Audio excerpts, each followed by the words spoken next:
We tackled a lot of misinformation out there this week, from claims about thousands of U.S. bridges in poor condition to what you need to know about the difference between COVID-19 antibodies and vaccine antibodies, and the latest claims that vaccinated people infected with COVID develop a more serious case. So let's get you caught up. This week, the U.S. Senate passed a $1 trillion bipartisan infrastructure bill, and now it heads to the House. As part of President Joe Biden's pitch for the passage of that bill, he tweeted that 45,000 bridges in the U.S. are in poor condition. So is that true? Well, we went to these sources to verify. According to the Pennsylvania Department of Transportation, bridges are rated on a scale from 0 to 9. Ratings 4 or lower mean the bridge is in poor condition. According to the data from the U.S. Department of Transportation, in 2020, there were more than 618,000 bridges in the U.S. and its territories. Of those bridges, the agency said about 7%, or 45,000, were rated as being poor condition. On its website, the ARTBA has a state-by-state analysis of bridges in poor condition.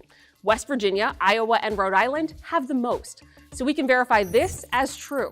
45,000 bridges in the U.S. are in poor condition. Antibodies. They're proteins created by your immune system that help you fight off infections. But can you tell the difference between a COVID-19 antibody and a vaccine antibody? Well, we went to these sources to verify. According to doctors Amesh Adalja and Omid Bakhtar, the answer is yes. Dr. Bakhtar says a COVID-19 antibody test was created in the early days of the pandemic as a way for doctors to diagnose if someone previously had the coronavirus.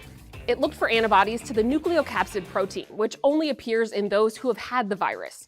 When the COVID-19 vaccines were created, Dr. Bakhtar says researchers wanted a way to determine if the vaccine-generated antibodies were taking hold within the person's immune system. Since the vaccines don't contain SARS-CoV-2, the virus that causes coronavirus, the nucleocapsid test, well, it didn't work. Instead, the vaccines contain a spike protein, which is found on the surface of the virus that causes COVID-19. A separate antibody test was created to check for that. So we can verify this as true. There is a way to tell the difference between COVID-19 antibodies and vaccine antibodies. This video of a doctor making misleading claims about the COVID-19 vaccines went viral. The doctor in the video is Dr. Dan Stock. During an August 6th school board meeting in Indiana, he spoke out against mandatory vaccinations and a mask mandate. The Verified team broke down some claims Stock used as evidence to support his position. We went to these sources to fact-check those claims. In one of his claims, Dr. Stock suggests some vaccinated people are developing a more severe case of COVID than unvaccinated people. Our sources say Dr. Stock is referring to an extremely rare phenomenon called antibody-dependent enhancement, or ADE. According to Dr. Fadul, it occurs when certain antibodies make it easier for viruses to get into cells.